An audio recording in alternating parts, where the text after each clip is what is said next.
Okay, so since there's a lot of misinformation out there on exactly what it takes to purchase a firearm in the United States, I'm going to go over the actual form that you have to fill out.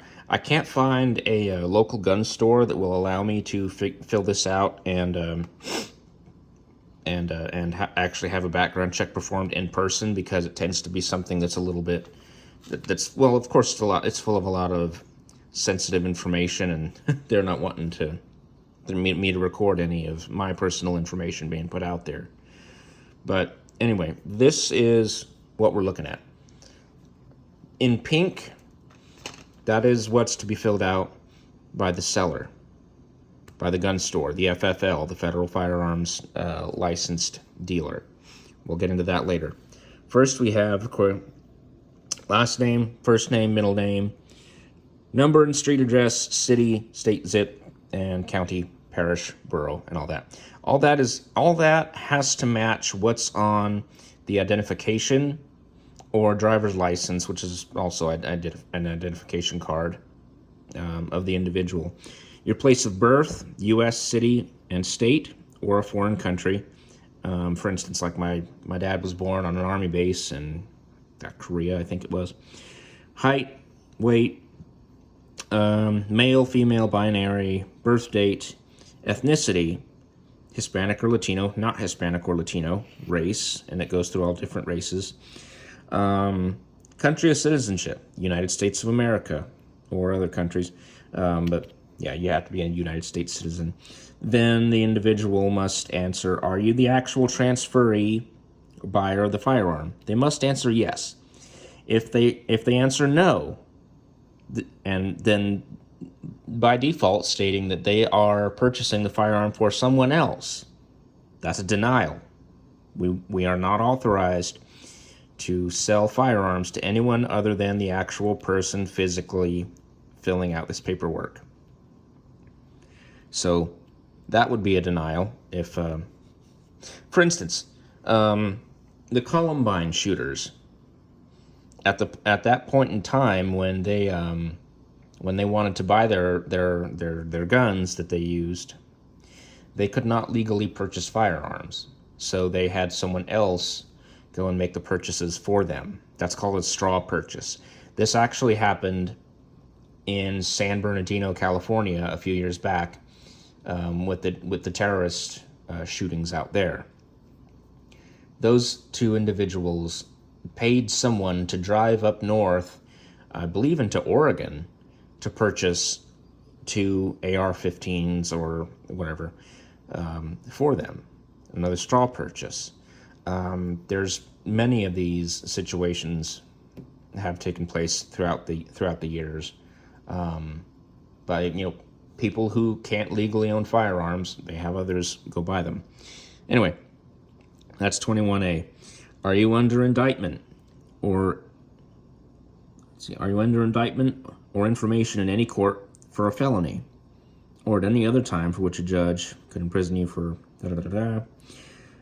Or are you a current member of the military who has been charged with violations under the Uniform Code of Military Justice and whose charges have been referred to a general court-martial? So basically, are you a felon? If you answer yes, yeah, that's going to be an automatic denial. Felons can't own guns of any type in the United States. Have you ever been convicted in any court, including a military court, of a felony? Yeah, there you go. That's C question B. Are you a fugitive from justice? If you answer yes, also an automatic denial. So, pretty much got to answer no on that one. Are you an unlawful user of or addicted to marijuana or any depressant, stimulant, narcotic drug?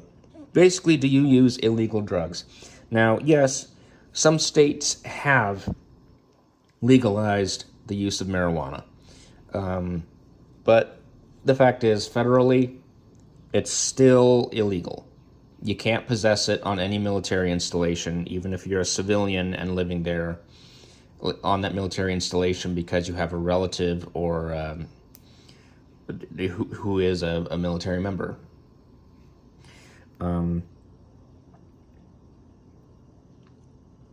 Warning, the use or possession of marijuana remains unlawful under the federal law regardless of whether it has been legalized or decriminalized for medicinal or recreational purposes in the state where you reside. In the state of Missouri where I live, even if you get your medical marijuana card, you can't own a firearm. So there's that. And now we'll continue going through these. Have you ever been adjudicated as a mental defective, or have you ever been committed to a mental institution? Yes or no?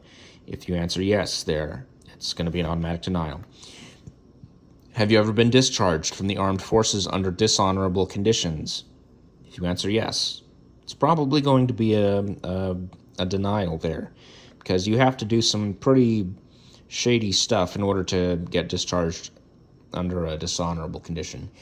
That would be something along the lines of rape, murder, selling drugs, particularly narcotics on a large trafficking scale. That can depend, but predominantly to be discharged from the military under a dishonorable condition, that has to be something pretty much akin to a felony on the civilian side. Are you subject to a court order, including a military protection order, restraining you from harassing, stalking, or threatening your child or intimate partner, or partner of a child of such a partner? I don't know. This is weird. Basically, have you had a restraining order slapped against you? If you answer yes, automatic denial. That has to be no. Have you ever been convicted in any court of a misdemeanor crime of domestic violence? I got some people saying, oh, well, I've been convicted of a misdemeanor, but it was a traffic offense. That's not gonna be a denial. It has to be a misdemeanor crime of domestic violence. Or have you ever been a member of the military and been convicted of a crime that included, as an element, the use of force against a person as identified in the instructions? Basically, have you ever harmed a member of your household? Have you ever been convicted of domestic violence in any circumstance? If you answer yes, it's going to be an automatic denial. Have you ever renounced your United States citizenship? Obviously, that's going to be a denial if you answer yes. Are you an alien illegally or unlawfully in the United States? If you answer yes, automatic denial. Are you an alien who has been admitted to the United States under a non-immigrant visa? If you answer yes, automatic denial. Then you have to sign it and date it. Now, there's a lot of people are going to ask, okay, well, when does the background check come in? Well, the gun store or wherever your FFL is, it's either a gun store or someone someone at a gun show who has their FFL, who doesn't sell guns on a large enough scale to have a store per se. They just work out of gun shows. I've seen those before. They have to fill out all this information here in pink. Not only on the front, what type of, the manufacturer, model, serial number, type, caliber, and the number of firearms that they have to write out physically, how many firearms you're purchasing at one time. They also have to fill out here, like the category, handgun, long gun, or other firearm, such as a frame or a receiver. That's if you're building a gun. And I'm not talking about just AR-15s here. That's also pertaining to some older guns from about 1906 onward is when they started officially serializing them, I think is when it was. I've seen antique rifles rebuilt from a receiver on up, so you can actually just buy a frame to a rifle or pistol and then build it as you would. Most people just build them to factory specifications. But that's not just limited to AR-15s. That could be any type of firearm.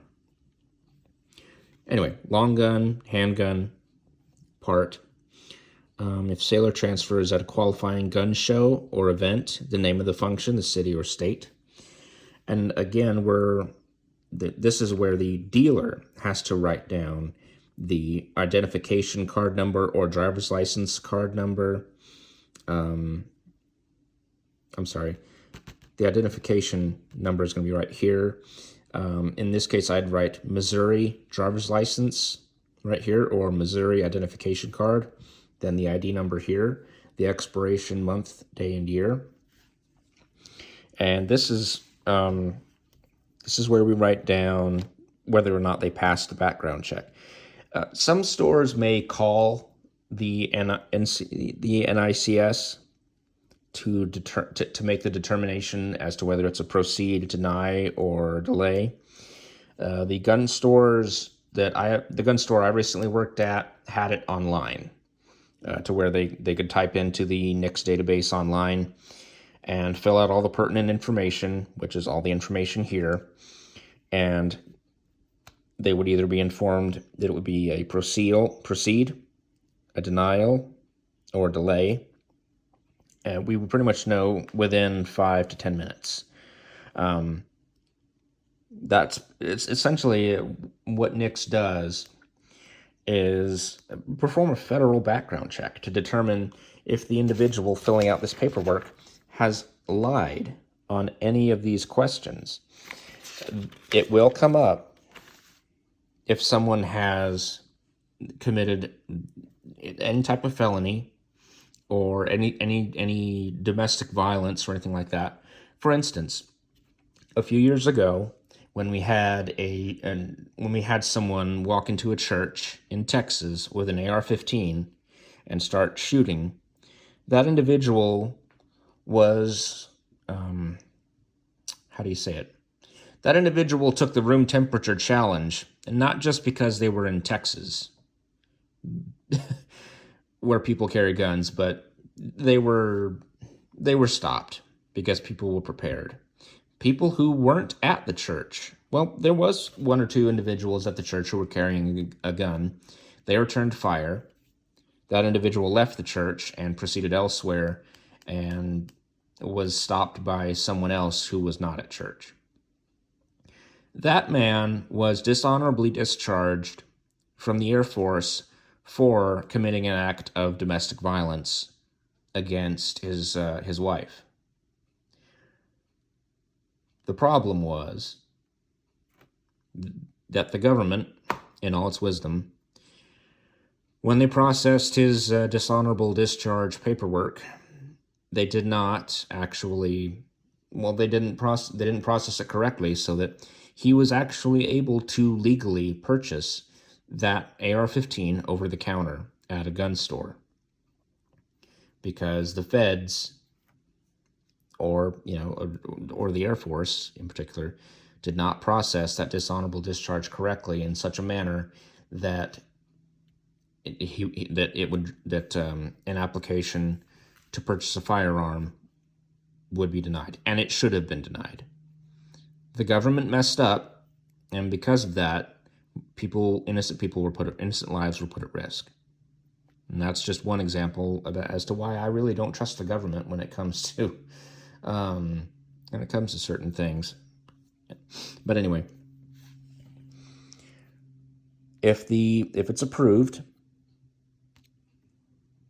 we put down the rest of the information here, and anyway, this is more extraneous stuff that really doesn't have any pertinence to that's more just administrative paperwork for the FFL to fill out. But like I said, Missouri driver's license, number on the ID, expiration date, and this has to match, of course, what was put on the front. This is where the FFL dealer actually writes down everything that the purchasing individual should have purchased. This is where we actually have to show the NICS transaction number, and if it's proceed or denied or delayed, we will either way get a transaction number that we can use as a reference point if there is ever any issues with that background check. The date the transferees or buyers identifying information was transmitted to NICS. So it's usually the same day that the paperwork's going to be filled out. Anyway, a lot of information, and I'm not very good at reiterating it, but suffice it to say, we've already got a pretty good a pretty good way of submitting background checks as it is. The problem I think we have is determining the owner's intent. And that is something I think, no, I know that the government, I don't think they'll ever be able to determine the intent of an individual when they purchase a firearm over the counter.